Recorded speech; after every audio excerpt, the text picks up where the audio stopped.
Hey, in this tutorial, I'll show you how to clear your scratch disk on Mac. But first, let me explain what that is.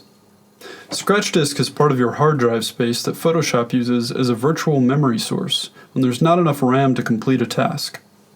When working with large images containing lots of layers, Photoshop is secretly chewing up your Mac's disk space. It does so by rapidly creating lots of project temp files.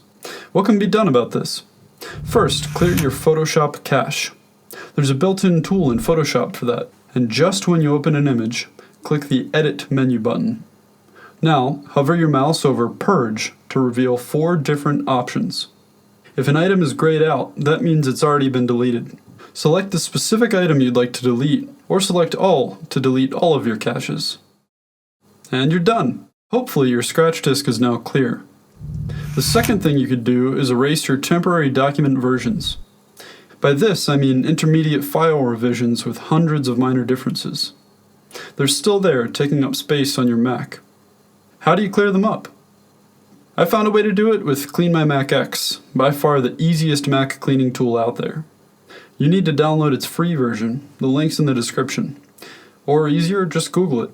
Now open up CleanMyMac X and click the System Junk tab in the sidebar.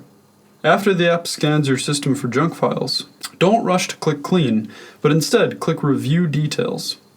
Here's a list of all the junk types it found on your Mac. In the bottom of the list, you'll see document versions. This is what you need. But don't worry, your last saved document version will not be deleted.